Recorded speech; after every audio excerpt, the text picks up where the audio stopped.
Hey everyone, I got an article I want to share. I've had the article about a week, haven't had a chance to get it on the site yet, but it will be going on the site now. It's to answer the question for those out there that don't believe that Rome can actually manipulate people's minds and control them to such an extent that they'll persecute and kill people if Rome says it's okay. All right? Headline, and this just came out, like I said, about a week or so ago. It says, water power cut off from Protestant families. All right?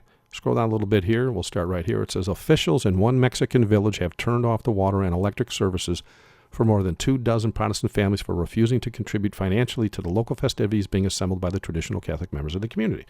Right? And this is nothing new in this respect. Rome has been doing this for decades, well, actually for eons. But in modern times, they've been getting a little bit more bold. Back in 2001, I did a newsletter called Year 2001, Catholic Church Proclaims, Renounce Your Faith or Die. I did a radio spot on that too.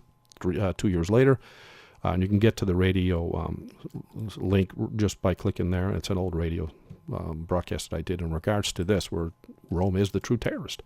I mean, that's the fingerprint of Rome. But here is what I want to share here, is what we see happening in this article here is prophesied, okay? They can easily make people kill for Rome. Especially when you get this kind of language out there. Check out what John Paul II did. He revived the Inquisition, the Office of Inquisition. He changed it from the Holy Office of Inquisition and called it just plain Holy Office now, right? And Ratzinger ran it for him while he was still alive. And then, of course, later Ratzinger became Pope. And but check this out. This happened in Mexico, but like I was saying, back in 2001, that we see happening now. Okay, it happened in 2001 as well. And if you read these articles, I'll put these links in the comments section, of course. They were the officials in the city, as well as a lot of the Catholics that lived in the area, because they were all Catholics. Everybody there was Catholics, except a few families. Like in this particular case, 24 families were Roman Catholic. They left the Catholic Church. Well, the same thing happened here. And what they did is when they have this festival, which they make this fermented drink that's almost narcotic, everybody gets drunk. It's just debauchery. It's disgusting. It's just sin on top of sin. And these new Christians didn't want anything to do with that, so they got persecuted.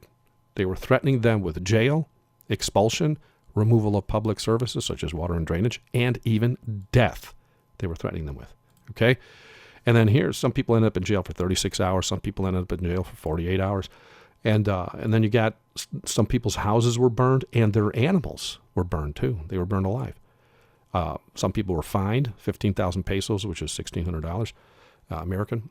And it was just insane what they were doing here. And so what we see happening here is prophesied to happen. I just wanted to put this out there to let the people know that seem to think that it's impossible in today's day to get people like this to kill and threaten to kill and even jail people and fine them because they refuse to do what the Vatican wants them to do in regards to getting drunk and partying hardy.